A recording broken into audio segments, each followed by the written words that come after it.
É? Toma uma garrafa. Sério, né? É mais fácil também. É mais prático. Não fico tremendo. Boa tarde, pessoal. Já estou vendo o rosto ali que tem sido, né? E das palestras de terça ou de quinta? Eu assisti aqui com você uma vez, acho que foi na terça. Pronto. Estou vendo aqui também, né? Vocês também são conhecidos? Já tiveram alguma palestra minha? Não? Tem alguns rostinhos assim que eu já vi em algum lugar. Não. Eu queria saber porque justamente eu já fiz palestra terça, já fiz palestra na quinta e é a primeira vez de sábado. Então, como é a primeira vez, eu conheço você também. Tive aula com você quarta-feira na Uni. La Harmonia. Você eu sei, com a voz veemente, forte. Mas então, como é a primeira vez no sábado, pedindo licença meu amigo e a dona Sônia Dória, que eu não conhecia pessoalmente. Doutora não, Dória, né? Sônia Dória. Então, Sônia Dória, eu fui vê-la na internet, achei ela tão bonita, né?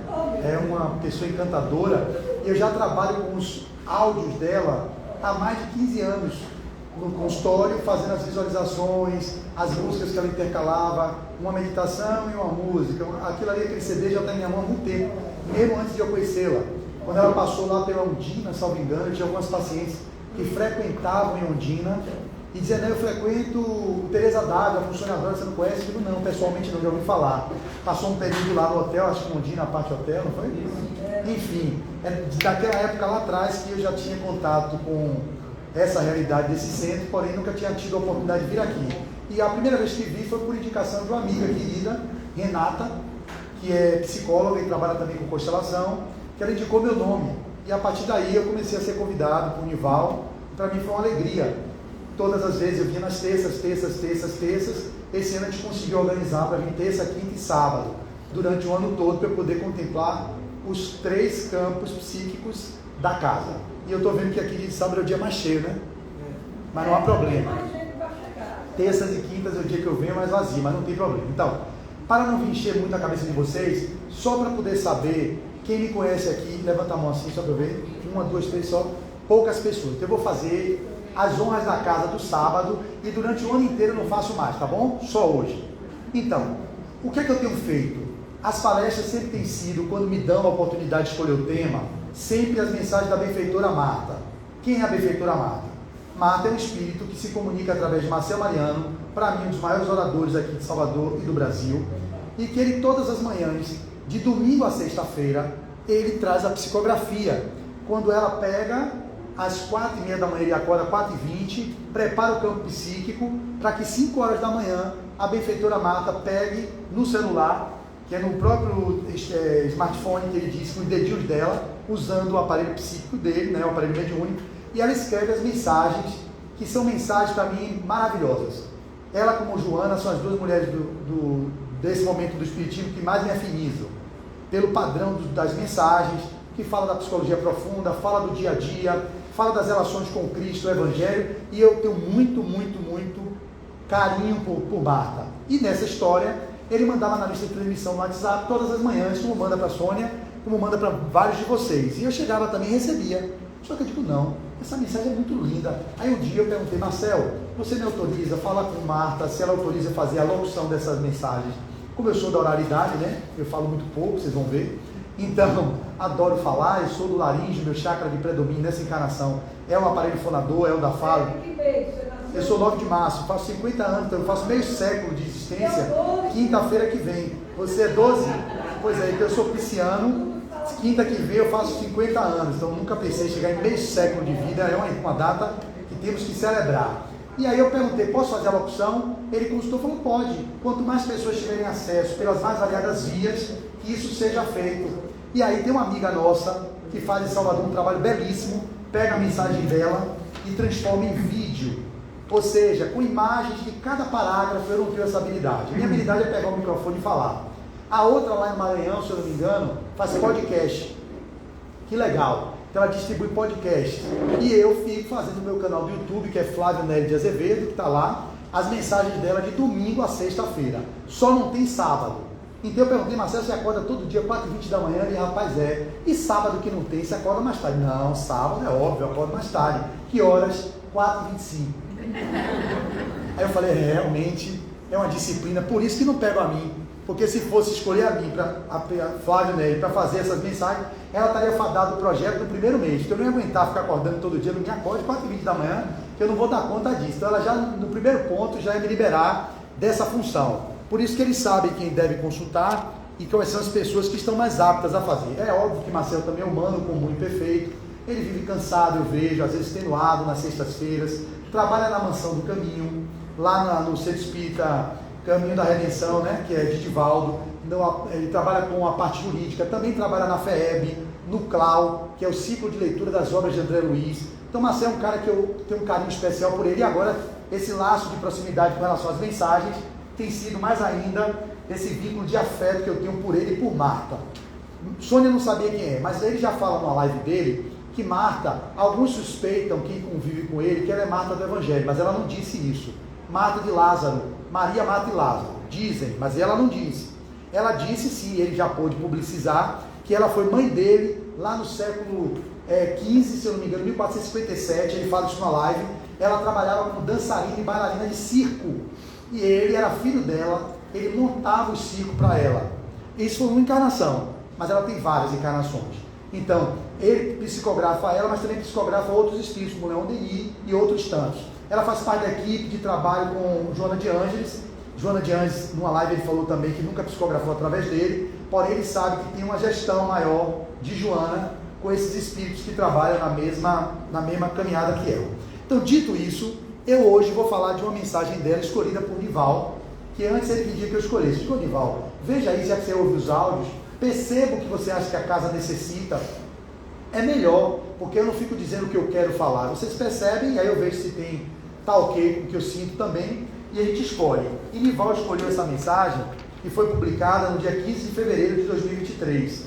Essa que nós intitulamos como sendo do vazio à plenitude. Ah, Flávio, tem título? Não tem título. Mas como eu publico no YouTube, se não botar título, o algoritmo não entrega. Todo dia eu boto mensagem da benfeitora Marta, mensagem da benfeitora Marta. Isso não adianta, porque eu tive que começar a ter um processo criativo para tentar ter título. Eu não tenho essa capacidade. Então eu ligo para Marcel, vê se tem uma inspiração de um título. Às vezes ele não manda, mas eu pergunto todo dia, Marcel, se tiver título, não se acanhe, irmão. Pode mandar, já tem tanta sobrecarga, ainda quero que ele dê o título, porque eu fico pegando a mensagem, lendo, e tento tirar da própria mensagem alguma coisa que eu coloco como título. E essa foi ele quem me deu, salvo engano, do vazio à plenitude. Vamos à mensagem? Alguma pergunta sobre Marta? Querem fazer? Você quer fazer? Alguém aí? Ela, além de bailarina, ela deve ter sido historiadora. Pois é. Porque o que ela conhece de história universal é impressionante. Marcel é historiador. Marcel é formado em História e é advogado. Ou advogado não, bacharel em Direito. Marcel é historiador, há uma afinidade entre... Óbvio, foi mãe dele, ela não sabia, mas foi mãe dele. Então já foi mãe, vem ao longo de algumas encarnações convivendo junto. Um espírito vai para o campo, depois outro sai para o plano espiritual. Não é assim? Chico Xavier encarnou, Emmanuel mentor.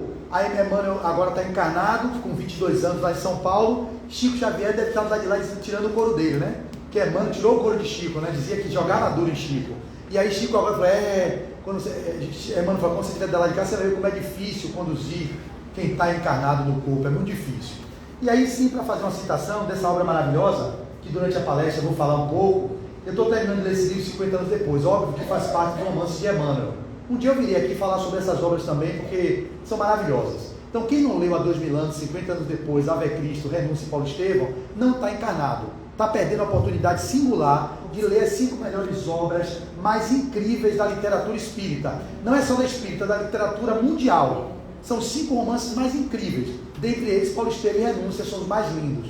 Mas não deixa a desejar, 50 anos depois, a história de Célia, um espírito lindo, uma jovem de 20 anos, que vai fazer uma trajetória como vocês não vão ler. Eu vou dar spoiler, porque eu sei que vocês não leem mesmo. Então eu já digo no final do livro daqui a pouco, porque ela faz uma história brilhante, mostrando a condição do que Sônia acabou de dizer, dessa necessidade do desapego, porque o pai dela é o Vildio Lúcius, o nome dele é Célia, ele vai viver o drama existencial para chegar no final da encarnação. Eu estou faltando um pouquinho, não posso dizer, porque é um grupo de leitura, eu falto isso aqui para acabar, meu prazo de término é 6 horas da noite, para eu não ter que pagar 2 livros. Então quando eu sair daqui 5 horas, eu já vou parar para um estacionamento para acabar de ler, porque 6 horas eu dou outra palestra. Então eu tenho 1 hora para terminar isso aqui. Se eu passar de 6 horas, eu vou pagar 2 livros que ficou em minha frente. É um grupo que eu criei de leitura para a gente poder disputar. Ao invés de disputar outras coisas, a gente disputa quem lê mais. A gente fica nesse movimento, tocando-lhe o pau na leitura. E até agora a gente já leu 13 livros, o grupo 1 e o grupo 2, 13, eu li 23. Eu quero ler 120 esse ano. Por quê? Porque isso, a Flávia, vaidade intelectual, pode ser. Eu vendo Peixinho, que é minha referência intelectual, ler 6.500 livros numa vida. Marcel, 4.000. Adenal é 1.800. E já escreveu mais de 50 livros. E eu não sou capaz, como você, de ler 12 livros no ano, 10 livros, 20 livros, que nada. E eu criei um método que me fez ler os livros que eu tinha na biblioteca e não lia. 103 no ano passado, esse era 120. E assim vai ser minha meta, todo ano ler 100 livros. Para isso eu criei um grupo de loucos que estão comigo nessa disputa insana e que está devorando livros um atrás do outro. Então eu recomendo há 2.000 anos, quem não leu, e depois 50 anos depois, para vocês chorarem, se emocionarem. E depois tem Ave Cristo, tem Renúncia e Paulo Estevão. Os melhores dos 5 é Renúncia e Paulo Estevão. Se vocês puderem ler, quer falar, senhora? A senhora que está levantando o dedinho, pode falar? Que a senhora está empolgada, lê o quê? A senhora lê o quê? Paulo Estevão. Chorou, mas só leu um, tá vendo? Já está perto de desencarnar, né, que a senhora é mais idosa do que eu, vai desencarnar com esse peso de não ter lido os outros 4. Eu posso morrer antes da senhora? Posso. Mas a senhora está mais para ir do que eu. Sonhadora deve ir primeiro do que eu, né? Pela lei, ela deve partir primeiro. Então, vamos lá, gente? Vamos lá, vamos voltar? Então não percam a oportunidade, enquanto no corpo estão, de não ler. Volta aqui, gente. Se eu perco aqui.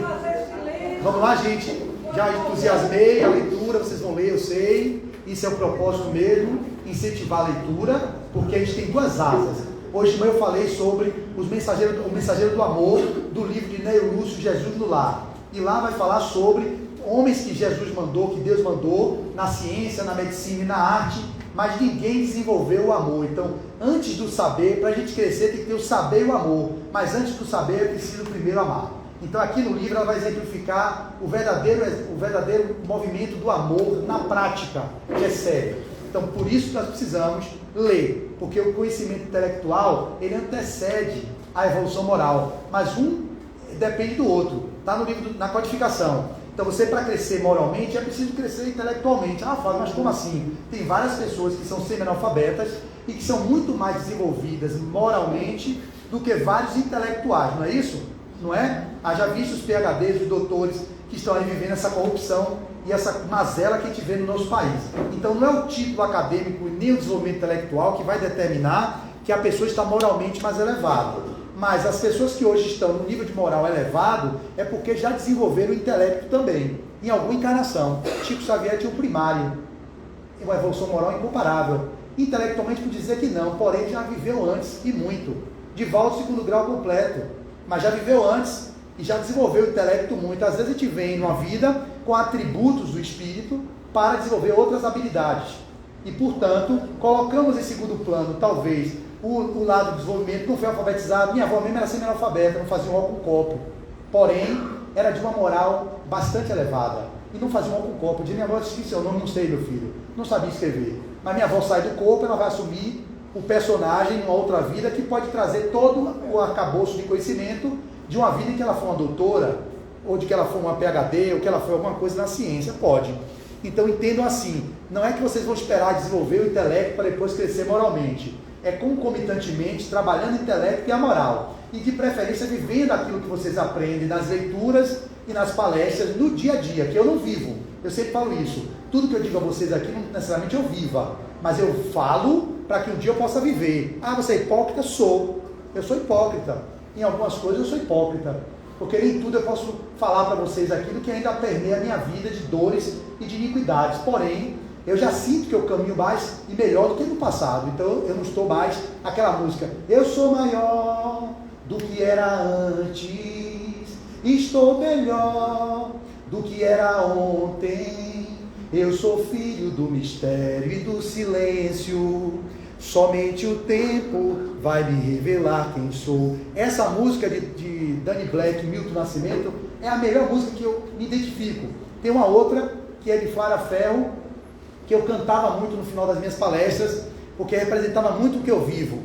Sou a maldade em crise, tendo que reconhecer.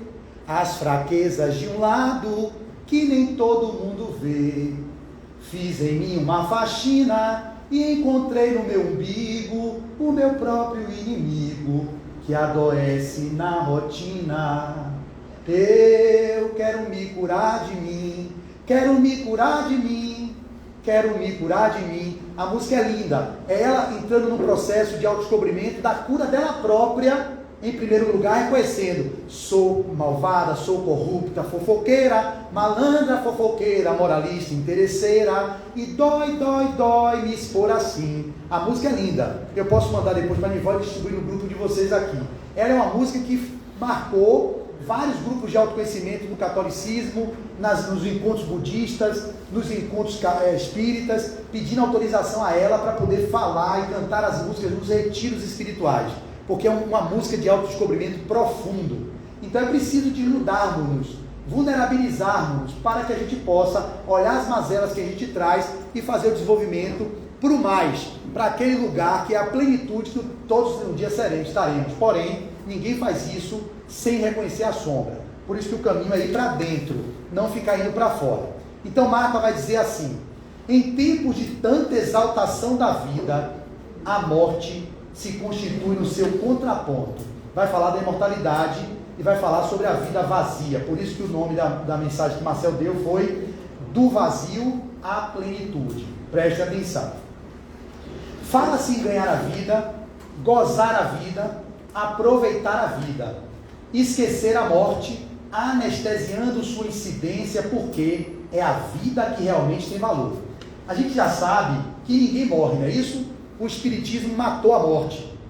Kardec, quando traz o Consolador Prometido, que Jesus já tinha dito lá atrás que enviaria, ele mata a morte. Ele demonstra cientificamente que ninguém morre.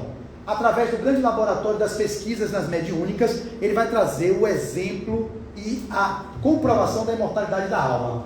Porque ele vai investigar os que partiram e trazendo dados no livro dos espíritos, no céu e inferno, melhor, no livro dos médiuns, no céu e inferno, vários relatos de espíritos que partiram, principalmente do céu e inferno, pelo suicídio e por outras formas. Então o espiritismo matou a morte. Só que nossa sociedade utilitarista, hedonista, individualista, egoísta, ela preconiza a vida na matéria. Toda a nossa construção é baseada no materialismo, mesmo nós espiritualistas, espíritas, os candomblecistas, os católicos são espiritualistas, os protestantes são espiritualistas, os budistas são espiritualistas, os hinduístas são espiritualistas, exceto os materialistas que só acreditam na concepção, que a gente começa na concepção e morre que termina na morte cefálica.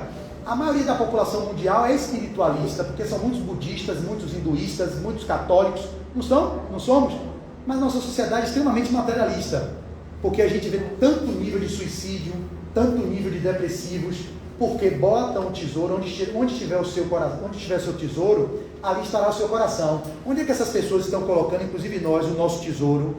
Naquilo que é a sobrevivência, o apego. Eu falava do apego por isso, porque o Elvídio, que é o pai de Célia, ele resolve passar por um sofrimento e um calvário imenso, para no final do livro, nesses capítulos finais que eu estava lendo antes de vir para cá, eu cheguei aqui 3h30, já estou lá desde 3h30 no carro lendo, na agonia. Aí quando deu o horário eu vim para cá.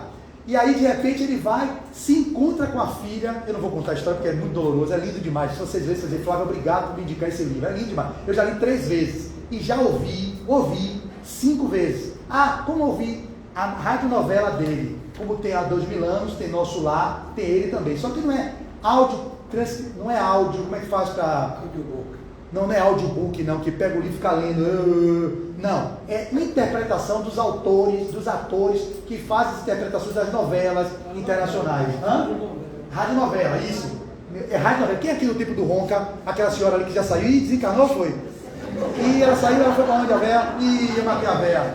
Ela, não estou brincando, cadê ela? Ela saiu? Ela estava dando risada, estava tão presente, ela era minha referência. Eu olhava para lá, ela estava assim com o dedo, eu estava gostando dela, porque quando a gente tem uma pessoa na plenária que está assim atenta, a gente sabe que está dando recado, pelo menos para aquela pessoa. Há muitos anos. Eu sei, mas é porque a gente foca em rodões assim, aquele carequinha também ali está danado me olhando, está assim com a cabeça assim, ó, o carequinha assim, né? Está ali bem atento.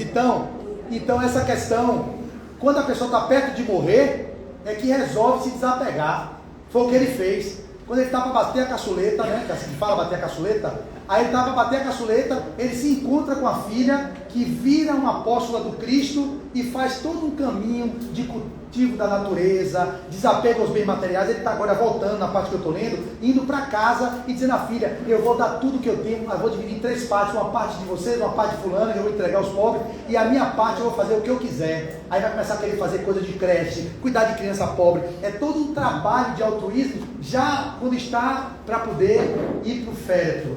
Por que a gente não faz isso antes? Não é desapegar como aquele que poderia fazer apologia à pobreza, que não tem esse nível evolutivo, não é sobre isso. Um São Francisco, um Saulo de Tarso, que renunciou tudo e foi para a estrada de Damasco. A gente pode não ter esse nível, mas tem um nível menor, são coisas menores, são missões pequenas que cada um pode ter, que não significa fazer um orfanato, não significa criar uma mansão do caminho, não é sobre isso, é coisas pequenas que são significativas. Cada um de vocês, como formiguinha, fazendo uma parte, a gente ajuda. Quem não quer ajudar diretamente, trazendo alimento, não é para os velhos. pronto, quando você traz para uma instituição que já faz isso, você está se despendendo de algo que vai ser útil para alguém que faça, você não quer ir lá na ponta fazer. Então, o chamado, ele é urgente. Eu tenho uma ONG, o Grupo Caritas Salvador, 17 anos, é um grupo que a gente criou há 18 anos atrás, trabalha nas ruas, a gente bate um perrengue retado, com dinheiro, com escassez, até a mensalidade que a gente pede 20 conto dos voluntários, às vezes não paga. A gente fica pedindo doação para levar para as pessoas de rua, cobertor, é campanha o tempo todo. Então, poucas instituições estão fazendo isso em algum lugar. E tem milhões de pessoas que não tem nada ainda de movimento nesse sentido. Então, se vocês podem ajudar as instituições que já fazem,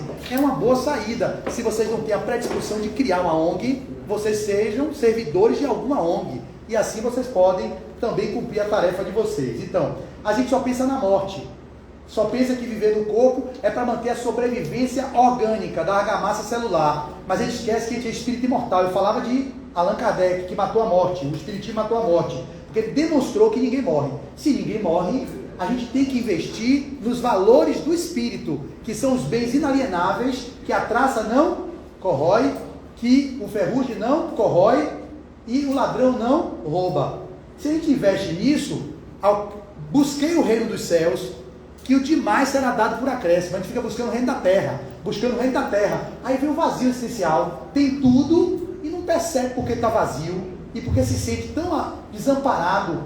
Tanta gente doente, tanta gente se matando, o índice de suicídio elevado. Porque não teria que ser? Eu consigo tudo. Minha faculdade, meus filhos na escola, casei com todo mundo, estou com meu marido, vivo num apartamento de luxo, estou bem de vida, tenho alimento, tenho tudo, casa de praia, mas eu tenho um vazio que nada preenche de material. É porque não está ali o lugar da busca da felicidade. Os bens materiais são necessários, mas eles são recursos que utilizamos para encontrar aquela plenitude e harmonia que não é o bem material que vai oferecer. Ele é um instrumento para a gente alcançar os nossos níveis de plenitude e de bem-aventurança.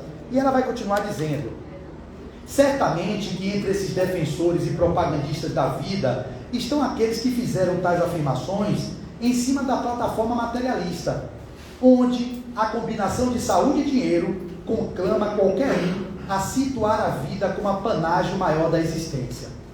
Não passa pela cabeça da maioria esmagadora, da maioria esmagadora deles, elucubrar sobre a vida além das fronteiras das células orgânicas, o que eu acabei de falar.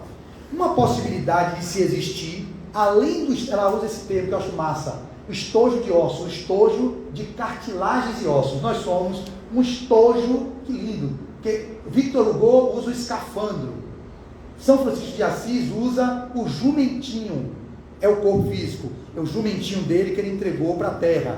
Um escafandro, o ergástulo carnal, acho que é Victor Hugo que fala o ergástulo carnal, e Marta fala o estojo de cartilagens e ossos. Claro que tem mais coisa, mas a gente tem cartilagens e ossos. Então ela vai dizer, a gente fica se preocupando em cuidar do estojo de cartilagens e ossos, às vezes de forma polarizada, que é extremamente doentio e patológico. Eu não sou contra fazer uma harmonização de face, tranquilo, eu não faço. Eu tenho um paciente meu que trabalha com isso, ele fica falando, bota aqui em sua testa, a gente bota aqui o botox e fica tranquilo, você vai fazer assim, sua testa vai ficar esticadão. Não quero não.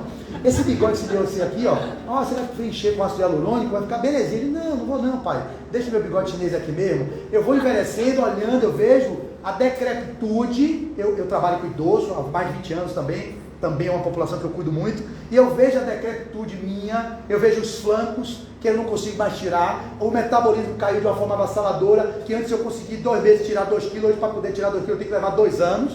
É um negócio assim, avassalador, e a gente vai começando a lidar com aquilo. Olha para o espelho aí, Flavinho, eu já fico brincando lá na sala, né? Eu tenho aqui um apoiador de ombro, um descansador de ombro, que é isso aqui, é o pneu. Eu nunca pensei que podia ser útil, eu descanso meu braço aqui no pneu, ó.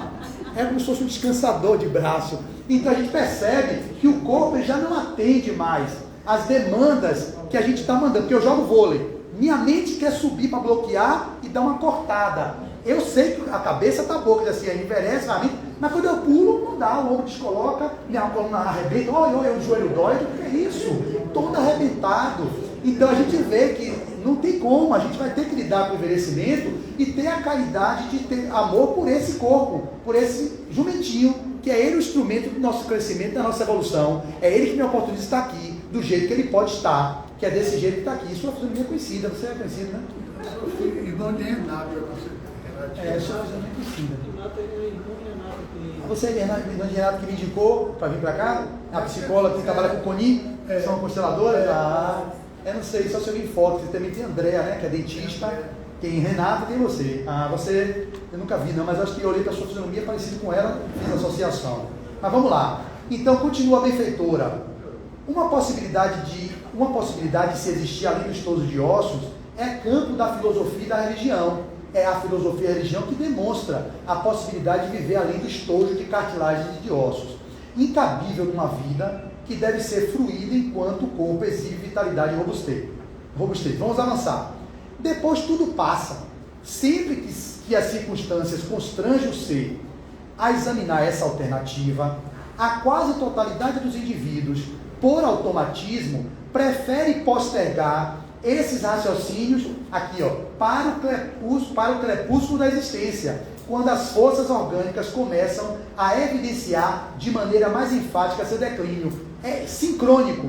O Ovídio está no declínio da vida física, e é justamente nessa hora que vê a finalidade, que chega o crepúsculo da vida, de meu Deus, isso foi o que eu fiz na minha vida. Ele era um cara importante na relação romana, estava lá diretamente ligado ao César, que era Adriano, era a época do imperador Adriano. Ele tinha todas as vantagens dos acepipes das festas romanas, com a morte de escravos, com aquilo tudo que tinha, e eu vivi isso, né? Eu falo sempre, eu fui centurião romano, eu fui, isso é claro para mim, eu vim com o nome Flávio, e as pessoas estão lendo, nunca vi tanto Flávio, o Teatro Flávio, o Coliseu, que já foi, nunca saiu do Brasil, mas recebe minhas amigas, fala o Teatro Flávio, o Coliseu, o Teatro Flávio, lá Flávio é igual a José. Eu vim com o nome Flávio, com o biótipo de um romano, todo mundo fala, você em Roma é um romano. E Chico diz isso, quando a pessoa tem uma encarnação muito marcante, ela vem tanto com as características, às vezes fenotípicas, aí no caso meu biótipo é de romano, e às vezes vem também com as estruturas de nome, e tudo vinculado. Então eu tenho isso na minha história. Quando eu leio os livros de Emmanuel, eu fico muito mexido, porque eu vejo que eu fui aqueles caras que não valia nada. No livro A 2 Mil Anos, vocês vão identificar um personagem, fui eu, assim, Sulpício Tarquínio, não valia nada. Matou o Simeão, de porrada, cara bem perdido na vida. Aí nesse daqui tem outro, cara que é bem perverso. Então eu vejo assim, quando eu faço análise, eu falei isso na sala, eu falo de novo. 2000 anos, Emmanuel era o que ele era. Você sabe quem era Emmanuel, né? O senador Públio Lentulus, que era vaidoso, impiedoso e orgulhoso. Só que 100 anos antes, eu sempre digo isso, Sônia, 100 anos antes dele ser Públio Lentulus, no livro Há 2000 anos, vocês estão entendendo, gente? Chico Xavier psicografou o livro Há 2000 anos. Quem é que escreveu o livro? Emmanuel. Quem é que está no livro? Emmanuel. Só que ele é quem no livro? O senador Públio Lentulus. Está entendendo? Senador romano. Só que antes daquela encarnação, 100 anos antes, 100 aninhos só, ele era Públio Lentulus Sura, que era o bisavô dele, ou seja, ele mesmo. Ele aqui, Públio Lentulus Sura, encarnou como alguém aqui, e depois encarnou como sendo Públio Lentulus, que sou eu aqui no caso. E depois encarna lá na frente com o padre Nestório, que é nesse livro aqui, ele é esse aqui, ó. Esse escravo é ele volta se submetendo no orgulho e na prepotência dele como escravo romano, 50 anos depois de morrer com a erupção do Vesúvio, em Pompeia, ele morre e volta. Então imagine, a análise que eu faço para vocês pensarem nisso. Se 2100 anos atrás, ele era aquele perverso bisavô, que pegava os desafetos políticos e ó, fazia o quê? Furava o zóio, queimava o zóio. Emmanuel, olha que alegria no meu coração falar sobre isso, olha que eu fico alegre, olhe bem, você veja bem, 2100 anos, alegre e triste, Se Emmanuel fez isso 100 anos, foi senador impiedoso e vaidoso há 2000 anos, volta com a mudança paradigmática como na história, e daí para frente só crescimento, vem com o padre Damiano em renúncia, padre Manuel da Nóbrega, Conchieta, e agora está encarnado com 22 anos. Se ele conseguiu em 2100 anos fazer um salto quântico desse, por que a gente não pode? Eu fico vendo quantas escolhas ele fez, já que ele 2100 anos era perverso e capturava o desafeto e furava os olhos. Com 2000 anos atrás, como senador publicamente, ele era impiedoso, orgulhoso e prepotente, continuou se equivocando, e de repente ele faz essa mudança de chave. Por que a gente não faz? Porque ele conseguiu despertar para o Cristo, encontrou com ele nas margens do Tiberíades, e mesmo assim não seguiu o Cristo. Ele falou assim: você está tendo uma oportunidade única, nesse minuto você pode transformar um século de existência, de desamores e de sabores. Ele escolheu ficar empedernido no orgulho e na prepotência, e atribuiu a cura de Flávia Lentos, a filha dele que estava com lepra, a meros medicamentos que vinha tomando. E Lívia, que era um espírito de escol, linda, maravilhosa, Lívia linda de escol, meu Deus, eu queria tanto ser Lívia. Célia, outro espírito de escol, são as mulheres do Evangelho. Aí vem Alcione não existe. Aí eu falo: meu Deus, onde que acha Alcione da vida nesse mundo de hoje? Meu Deus do céu, não acha. É difícil. Qualquer feminista que lê diz assim: essa mulher é do passado. Não é não. São espíritos de escola, que já chegou num grau de renúncia das paixões humanas, que a gente como humano julga pela nossa régua, não acredita que aquilo é possível. Leia os romances de Emmanuel. Eu estou aqui com minha proposta hoje é essa: se vocês saírem daqui e lerem os romances de Emmanuel, começando hoje, não amanhã não, hoje, comece com a 2000 anos. Vou pegar esse. Não pegue esse. Se 2000 anos primeiro. E se quem não quer ler, que dorme, que o obsessor pega, né? Que o obsessor pega quando vai ler, mas não pega quando vai ver novela. O obsessor só pega quando vai ver jornal, não pega. Mas Flávio, é um negócio. Quando eu vou ler o livro, é um negócio do obsessor do sono. Que para manter o livro, Maria, não vai, porque coisas edificantes normalmente. Quer ver? Não. Pega uma revista de fofoca, aí não dorme. O obsessor não pega. É incrível. Se for um livro, fofoca, olha o que está acontecendo aqui na política, olha o que está acontecendo aqui no meio do artista, olha o carnaval, lê tudo. Mas pega um livro edificante, o sono vem. O obsessor do sono só pega quando é coisa edificante. É estranho isso, né? Então, será que vocês não querem ler porque não aguenta, porque o obsessor do sono pega? Vou fazer o quê? Ouvir. Pega agora, hoje, tem lá, no YouTube, há 2000 anos, a rádio novela, vocês vão ver toda a sonoplastia, né? Aquela é lindo demais. Você parece, quem é do tempo do Ronca, eu falava isso aqui no momento que interrompi, viu aquelas novelas da época, né? Que ficava todo mundo assim, né? Você é do tempo do Ronca? Você não? Quem é aquela? Sônia Dória é do tempo do Ronca. Ela é jovem, ela é do tempo do Ronca. Eu não sei até hoje, Sônia Dória, o que é do tempo do Ronca, mas eu falo isso que meu velho fala: meu filho, isso é do tempo do Ronca. O que é o Ronca? Depois, se vocês souberem, vocês me dizem o que é. Porque meus idosos, eu trabalho com idosos há 20 anos, e eles falam isso. A senhora aqui também vai estar do tempo do Ronca também. A senhora é do tempo do Ronca? Minha tia. Sua tia é do tempo do Ronca. Então, quem é do tempo do Ronca sabe o que essas novelas de época. É assim as radionovelas do livro dele. Então, avançando. Ela dá uma risada gostosa, eu gostei dessa risada. Porque tocou ela em algum lugar. Aí faz as reminiscências, as lembranças. Ela fala: meu filho, eu sou. Ela sumiu lá, cabelinho branco, toda bonitinha. Que ela é toda bonitinha, toda, como falar minha avó, toda cocotinha, né? Ela é toda, vai lá, óculos dela escuro, totalmente glamurosa. Mas vamos lá. O que é que eu quero dizer com isso? A gente fica cultuando o corpo e esquece do essencial, que é o espírito. Flávio, você está dizendo então que é para abandonar? Não. Eu faço musculação, eu faço vôlei de praia, eu surfo de bodyboard, eu jogo, eu faço natação, já fiz 2 maratonas em Salvador, eu cuido do meu corpo, mas mesmo assim não consigo reverter. Continua essa massa assim que está bem disforme. Mas está ok para isso, eu sou grato ao meu corpo, olha para esse corpinho, agradeço do jeito que é, mas se puder dar uma melhoradinha aí, me ajude aí, tira essa pancinha aqui, essa cintura abdominal pode diminuir um pouquinho, mas não quero abrir mão de comer doce, de comer chocolate. Como é que pode o corpo responder se você não dá a ele o que ele precisa? É óbvio que a gente faz isso, a gente massacra o corpo. Mas a gente precisa também cuidar do espírito. Eu tenho uma ONG há 17 anos, que a gente fundou, que é o Grupo Caritas Salvador. Eu estou aqui me esforçando de uma forma ou de outra, fazer palestras ao mesmo tempo. É uma forma de divulgar o espiritismo, a doutrina, e também ver se eu ouvindo, estudando o que eu falo, eu começo a viver. Então tem grupo de estudo na FEEB, lá com o Peixinho há 22 anos que eu estou com ele, Eleonora. Eu estou na Harmonia agora, dando aula nos ciclos e fazendo palestra por lá. Então é toda uma tentativa de nessa vida dizer: não, tenho minha esposa, minha vida afetiva, meu lazer. É tentar equilibrar a vida. A maioria de vocês vive, voltou minha velhinha, aí você também é do tempo do Ronca? A senhora é do tempo do Ronca? Não, né? Ela não. Então, Aí ela botou, dentro dessa perspectiva, o que a gente precisa? Equacionar a vida numa perspectiva de integralidade. Não dá para viver só numa polaridade. Tem gente que vive só pelo trabalho, e abelhando recurso, só dinheiro, e aí daqui a pouco tá todo triste, porque tem muito dinheiro. Eu conheço muitos, eu falo sempre, eu tenho paciente que ganha 2.500 e tenho paciente que ganha 100 mil. Eu não sei para que uma pessoa quer 100 mil, mas tudo bem. Aí eu falo, você está ganhando 100 mil, mas para quê? Você está depressivo, você está com transtorno do pânico. Tudo assim, que diabo é isso? Ah, não posso, porque eu trabalho aqui, porque aqui eu dou plantão, e porque no tribunal tal. Pode ser qualquer categoria. Estou falando várias categorias para poder vocês não saberem, não dar nenhuma pista. Mas enfim, a pessoa não pode largar. Você está morrendo? Você não está vendo que você está morrendo? Ela, não, mas eu fiz um concurso público, esse concurso foi muito cobiçado, eu não sei o que. Mas como é que pode? Você morre, mas não larga o concurso, que é concurso, você tem estabilidade e pede sua liberdade. Eu prefiro ter liberdade, porque eu nunca fiz concurso, nunca quis. Nada contra quem faça.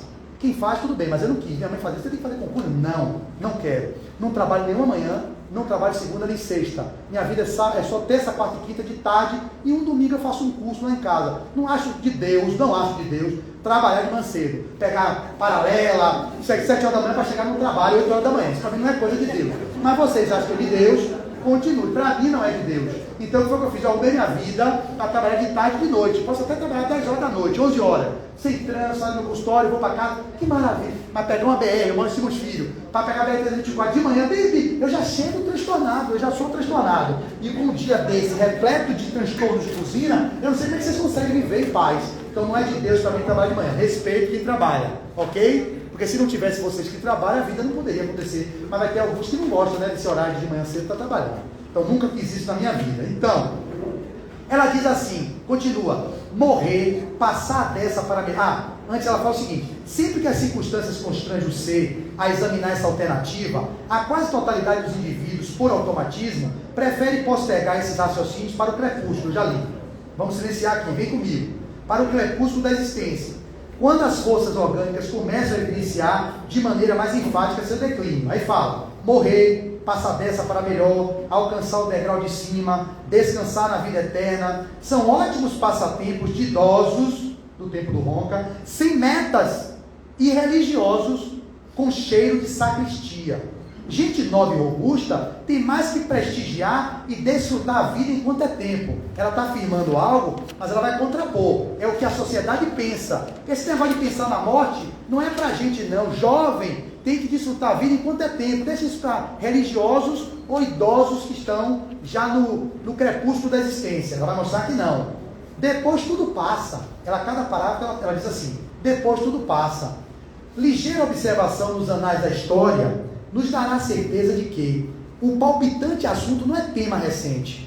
Em civilizações perdidas, ancestrais e antiquíssimas, poderíamos localizar as castas sacerdotais já pensando nessa continuidade da vida após o sepulcro, rituais aos antepassados, oferendas aos deuses, livro dos mortos. Entre etruscos e egípcios atestam que existia uma preocupação com o pós-viver no corpo. Afrescos, estátuas e pinturas em santuários famosos não deixam dúvida de que o ser humano de então tinha alguma preocupação com o que viria depois. Muitos receios assaltavam o crápula e o meliante, quanto mais. Em cima desses medos, a cultura popular e os religiosos construíram a ideia de um céu para os bons e um tártaro para os indignos e venais. Afinal de contas, tudo passa. E agora vem a parte que eu mais gosto, que ela vai trazer para a realidade da gente. Ritos de passagens, manuais e regras de fidelidade à moral e aos bons costumes passaram de geração em geração, construindo uma ideia de que o bem tem prêmio e o mal sofre castigo compatível, além da carcaça orgânica dissolvida quando da anóxia e da cianose cerebral. Não é assim que vendem as religiões? Quem aceitou Jesus vai ter o céu da bem-aventurança. Quem não aceitou vai arder no mármore. Você acha que essa crença só permeia nos nossos irmãos protestantes e católicos? Não. Muitos espíritas estão vivendo isso. No medo, nessa coisa, não é dizer que você não tenha precaução de manter o máximo de longevidade no corpo, mas a gente vive no espiritismo, estudando sobre a imortalidade da alma, e a gente não consegue vivenciar isso no dia a dia. As nossas ações, nossas práticas são materialistas. A gente vive como espiritualistas na realidade da matéria, sem conseguir transcender a matéria. Não é viver de luz, Não é isso. Mas é você saber que aqui é momentâneo. Somos seres espirituais vivendo uma experiência humana. Não somos seres espirituais vivendo uma experiência humana. O contrário. Nós somos seres espirituais vivendo uma experiência humana. E não um ser humano que vive uma experiência espiritual. Eu entro em corpo, saio de corpo, mas eu nunca saio da vida. A vida é única. Porque os protestantes falam assim, como assim, Flávio? Vocês não defendem a vida única? A gente defende. A vida é única. As existências são sucessivas. Eu entro em corpo, saio de corpo. Entro em corpo, saio de corpo. Mas eu nunca saio da vida. A vida é única. Então a gente acredita na vida única. Porque depois de ser criado, você nunca mais morre. Então a vida é única. As existências são variadas. Mas se vocês vivem nas existências achando que a vida acaba com a morte do corpo, vocês simplesmente estão vivendo na vida da matéria e acreditando que são apenas uma argamassa de células. Ou um corpo que é um estojo de cartilagens e ossos. E ela vai continuar. Não seja de estranhar, a gente vai acabar no horário, né? Para acabar 5 horas, faltam 10 minutos, não é isso? Tem mais 5 minutos. Ok, então eu vou falar com mais tranquilidade ainda. Vocês estão tudo bem aí? Tá tudo ok? Porque falta só uma páginazinha aqui e já acaba. Então, não seja de estranhar, muitos optarem pela definição de que são tementes a Deus. Eu sou temente a Deus. Essa visão de um Deus o quê? Você está atento também com esse crachá aí? Você é o quê? É um Deus que pune, que castiga, que bota o filho para poder morrer numa hora do inferno. Meu Deus, em pleno século XXI, 2023, ainda tem gente que não acredita na reencarnação, que não é nenhuma crença. A reencarnação é ciência, é uma lei da vida. A gente perceber essa realidade que está aí sem conceber a reencarnação é algo que foge completamente da minha capacidade minimamente cognitiva. Não tem como aceitar que a vida com quem acredita em Deus. Olha bem, materialista não. Quem acredita que começa na concepção e termina na morte cefálica, ok. Mas qualquer pessoa que acredita em Deus, bom, justo, onipotente, onipresente, não pode conceber um Deus que cria um filho para viver uma única vida e morrer, e aceitou Jesus, vai para o céu e que não vai para o inferno. Que negócio que conta a caixa carochinha. É um negócio assim que não tem tamanho. E aí Chico Xavier vai dar uma lição a um pastor protestante na década de 70, no Pinga Fogo, quando ele vai fazer uma pergunta a Chico: os espíritas contrariam a Bíblia? Por que, Chico? Está lá na Bíblia, tal coisa assim, assim, assado. E Chico: pastor, com todo o respeito que eu tenho ao senhor, e tantos fiéis que o seguem na década de 70 isso, mas eu tenho que lhe dizer, pastor, porque a Bíblia é um livro sagrado, sim. Mas me diga bem, pastor, como é que fica lá na Gênesis, que fala que Adão e Eva tiveram Caim e Abel. Caim matou Abel, e Abel foi para a terra de Nodes, e coabitou com Sete. Como é que existe Sete, se a vida começa com Adão e Eva? Eu sou Adão, ela é Eva. Não é os primeiros habitantes do planeta? Não era isso que dizia a conta da carochinha? Esse conto mitológico, bíblico e apenas metafórico? Eu e você temos 2 filhos, Caim e Abel. Começou aqui a vida. Aqui começa a árvore genealógica. Caim mata Abel. Caim vai para a terra de Nodes e encontra Sete. Sete é filho de quem? Do demônio, de Satanás? Então, aí Chico Xavier perguntou isso ao pastor, largou essa galinha pulando ao pastor assim, mas aí começou a...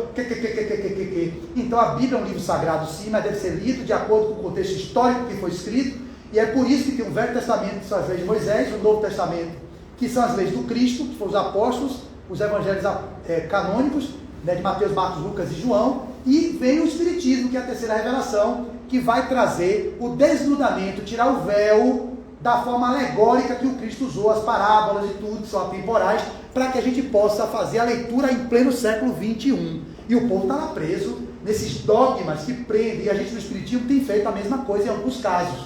Temos parado no dogmatismo da letra que mata e não do espírito que vivifica. Precisamos fazer a leitura atualizada, não atualizar o Espiritismo. O Espiritismo é atemporal. Mas Kardec disse, o Espiritismo não veio de encontro à ciência. Se em algum momento a ciência discordar de algum ponto da doutrina, abandone aquele ponto e siga a ciência. Até hoje, a ciência não consegue desabonar nenhum ponto do Espiritismo. Existem controvérsias das publicações no momento histórico que Kardec viveu, a questão racial, essas coisas todas, era no momento do contexto. Mas o Espiritismo vem sempre mostrando atualizações através de médios que são conceituados, a literatura inquestionável de André Luiz, de Emmanuel, todos esses livros publicados, a gente tem como referência do Espiritismo e se atualizando no século XIX, século XX e século XXI. Então precisamos olhar o Espiritismo e estudar o Espiritismo. Então, para continuar, e aí ela vai, e em meio, eu li isso aqui, e em meio a um rebanho, não li não, Então, eu falei temente saber, ficou nestes, agora eu vou ler esse parágrafo todo, ficou nestes a ideia de que a relação com o divino deve ser baseada no medo, no temor. O amor ficou à margem dessa relação entre a criatura e seu Criador. Em muitos lugares, a religião e o sacerdócio remunerado, teólogos puritanos e a casta eclesial evitam qualquer incursão no tema da vida após a morte, temendo evidenciar as próprias contradições, receio perder o ilusório poder que detém sobre as ovelhas perdidas da casa de Israel. Não é assim? Não vou falar sobre a vida após a morte, porque eu não garanto. Você vê as indulgências do catolicismo na época da Inquisição, era assim que a pessoa comprava seu lugar no reino do céu. Você vai falar que ninguém morre, que você é espírito imortal, que você sai de um corpo e entra em outro corpo, como é que pode? Eu vejo aqui, na época de Emmanuel, os pagãos que cultuavam os deuses do panteão romano, Júpiter, Juno, não sei quem, quando os cristãos começavam a falar nas catacumbas, que falavam sobre a reencarnação, lá no cristianismo primitivo já existia a reencarnação, os judeus já tinham essa crença na reencarnação. Houve uma mudança aí no concílio que tirou a reencarnação do que era o propósito que o Cristo já trouxe como verdade que hoje a ciência comprova. Então não é dogma do budista, não é um dogma do espírita, não é um dogma do hinduísta. Eles falam que é dogma porque não estudam. Vai estudar Banerjee, vai estudar Ian Stevenson, vai estudar os grandes pesquisadores que não são espíritas e que falam da reencarnação, as evidências da reencarnação em marcas de nascença e tantos outros estudos que demonstram. Eu sou terapeuta de regressão a vidas passadas. Eu tenho de consultório vários exemplos de pacientes que regridem a vida passada e vê, não tem como, e resolve um trauma de um processo fóbico. Há um outro que tem o medo de alguma coisa que morreu sobre pessoas em cima dele, e quando vê muita gente fica com fobia. Você faz uma regressão e encontra na vida pregressa a resposta daquele trauma. Não é fazer panaceia. Para você saber o que vocês foram, basta ver o que vocês são. Se vocês valem alguma coisa hoje, eu não valem muita coisa. Então eu não preciso nem olhar para o meu passado. Mas tem casos de trauma que você tem que regredir mesmo para atingir a memória de trauma. E isso é dito muito na literatura espírita. Quem lê as obras de Manuel Flamengo de Miranda, direto, André Luiz, é o tempo todo regredindo pessoas lá no além. Direto. Pega o espírito, vamos ver agora o que você foi, vamos ver agora, fazer uma retrospectiva, você vê porque você está sofrendo assim, regride ao passado, o cara se dá conta, é mesmo, pois é, filho, então assuma o que você está vivendo hoje, porque todo esse processo de construção é fruto dessas escolhas equivocadas. O Ciro, você lembra do livro aqui, Ciro e Célia, não são anjinhos que se compuseram nessa vida aqui não. Ciro foi um bárbaro. Ciro, que é um cara que era escravo, filho de Nestório, de Emmanuel, era tocado terror, batia, matava, despótico, voltou um lindo ser. Eu queria ser Ciro. Eu digo, pô, esse cara veio lindo desse jeito, como é que ele consegue? Encontrou o Cristo, se apegou a Jesus e vai em frente com o Cristo e ninguém tira, velho. Mas o cara não valia nada não. Eu falo isso para vocês ficarem animados, porque eu falei de Emmanuel que não valia nada, para vocês sentirem que se Emmanuel não valia nada e virou o que ele virou, vocês também podem virar. Você entende isso, gente? Essa é uma mensagem de otimismo. Saulo de Tarso era assassino, matou Estevão de pedrada. Ele valia alguma coisa? Não valia. Mas Jesus via nele, em Saulo, o Paulo. Ele via em Judas a Joana d'Arc, que Judas reencarnou como Joana d'Arc. Ele via... Insultou o apedrejamento. Ele insultou o apedrejamento, foi um dos que participou diretamente, porque ele estava lá sendo conivente. Mas era um cara que vivia perseguindo o cristão, fazendo miséria. Então, Jesus via em Judas, Joana d'Arc. Jesus via em João Evangelista, o apóstolo amado, São Francisco de Assis, que voltou. Ele via em Joana de Cusa, que é Joana de Ângeles, ele via Joana Angélica, ele via Clara de Assis, é o mesmo ser. Então ele via a potência de cada ser. Ele via em Madalena, aquela que cuidaria dos leprosos de Jerusalém no final de sua existência, naquela mesma vida. Então, ele vê o potencial divino que a gente tem. Então ele via em Emmanuel, ele via em Públio Lentulus Sura, ele via Nestório, ele via Padre Damiano. Então ele vê em Flávio quem? Um ser de luz, que está aqui em potência para se revelar. Por que não revela? Porque não escolhe, porque não olha para dentro, porque não se autoconhece, porque não se autodescobre, porque não faz um caminho no amor, porque não segue o roteiro seguro que é o evangelho de luz e de liberdade que a gente tem, e não segue Jesus como padrão maior. Só por isso, é mesmo, é só por isso. E é muita coisa, né? A gente só escolhe o quê? Viver nas experiências mundanas, e eu me incluo, e ao mesmo tempo depois não sabe o que sofre. O sofrimento é fruto das escolhas que vocês estão fazendo. O que vocês estão escolhendo? Mas não garante que se vocês só escolherem coisas boas, vão viver só coisinhas boas, né, meu amigo? ele aqui é meu alter ego, ele fica sempre me ajudando aqui, eu gosto dele, ele fica ratificando, eu gosto dele. É bom demais, Flávio, é bom que tipo, assim, tem um prompt aqui, né, para poder me ajudar. Então, é isso mesmo. Não significa, por que não significa? Por isso que é bom fazer palestra, viu, Soninha? Minha gatinha. Eu posso chamar você de gatosa, gata idosa? Entende, gata idosa. É uma gata idosa, gatosa. Então, ela é gata mesmo. Então é gatosa, gata idosa. Não é gata idosa. Enfim, mas por quê? Porque ele não garante que Emmanuel, fazendo o que fez, Célia, Alcione, não é, meu irmãozinho? O espírito de luz desceu das esferas superiores, luz não era igual a Jesus, mas o espírito que já estava no céu de mudança, veio para o planeta Terra, sofreu pão que o diabo amassou. Eu não queria estar na pele dela. Aí você falou, pô, ela está aqui evoluir, se sofre desse jeito. Ali não é sofrimento, ela está se resignando através do exemplo. Chico é isso, através do processo de dor, ele demonstrava que é possível mesmo assim amar e se resignar e continuar trabalhando e servindo ao Cristo. Tem uns que são mártires, que vêm para isso. Eu, se passasse por esses espíritos passados, eu estava já caindo fora da vida. Então vamos lá, para ir finalizando, ele diz assim: então, em meio a um rebanho sem orientação segura, fundamentada numa fé lúcida e esclarecida, guiados por alguns que falam superficialmente da espiritualidade, mas gostam mesmo das conquistas terrenas e seus prazeres passageiros, temos no atual cenário do mundo quem crê e descrê ao mesmo tempo.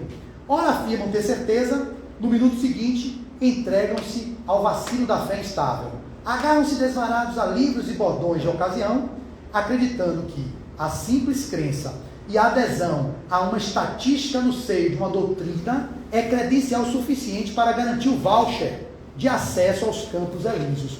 Não é estar na doutrinária aqui de sábado do Teresa D'Ávila que garante vocês não, viu, um voucher para entrar no plano espiritual, não. Vão viver. Às vezes vocês ficam aqui, como Corolla, né? Chama Corolla, né? Vai lá, fica Carola, é Carola?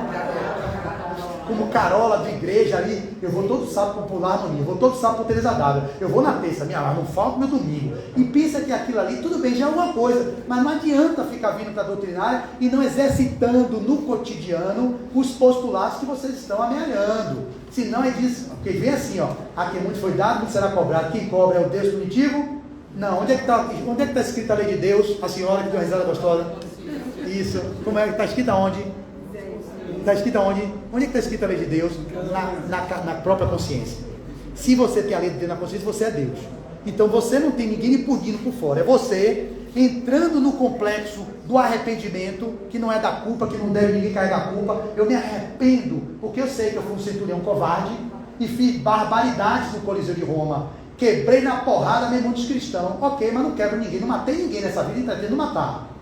Se eu fui centurião e matei lá atrás, foi no momento que eu estava naquele movimento de loucura. Agora eu estou tentando me reconciliar com minha consciência de culpa. Encarna novamente como senhor de engenho. Quebrei na porrada os escravos no Pelourinho, lá em Cachoeira. Eu fui senhor de engenho. Quebrava na porrada os negros. E daí? Fui negro depois nos Estados Unidos. Morri queimado para libertar os negros. É assim a vida. São longos caminhos de causa e consequência. A sonhadora está lá sinalizando para finalizar, então deixa eu finalizar. Para não me perder, lê aqui o final. Então, para terminar, lendo até o fim. Esbravejam de tonfa na mão. O que é tonfa, Sônia? Você sabe o que é tonfa? Esbravejam de tonfa na mão. Eu não fico... Eu leio Marcel funciona. Também. Então, esbravejam de tonfa na mão, que a fé é suficiente... O quê? Um cacetete. Tonfa é um cacetete aqui, não. Você? Aqui é meu Rolais, é meu Aurélio.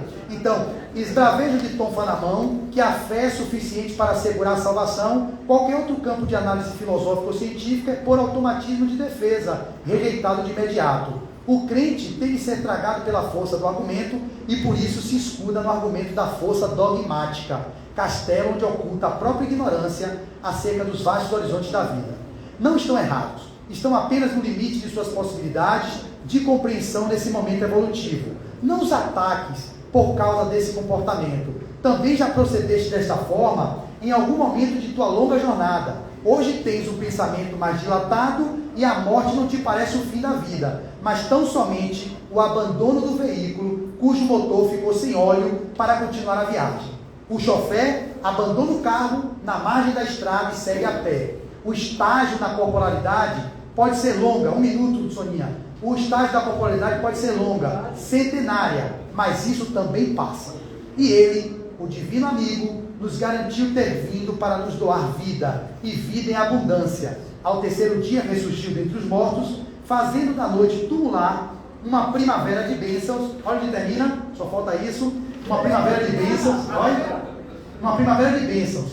Permanece, meus irmãos, e aqui eu finalizo. Permanece atento ao que fazemos e que pensamos. E nos tem esperado. Então, vamos lá. Permanece atento ao que fazemos e pensamos. E nos tem esperado pacientemente pelos milênios sem fim. Mas talvez tenha chegado o momento de recordar que tudo passa. Perdoe tomar seu tempo nessa missiva despretensiosa, diz Marta. Tem pressa, né? Em sair de casa, porque é de manhã cedo. Amanhã, quem sabe, tornaremos a tocar nesse tema. Afinal, tudo passa.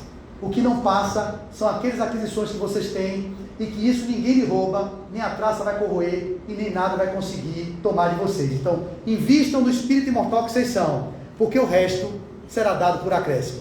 Muita paz e até um próximo encontro, se Deus quiser.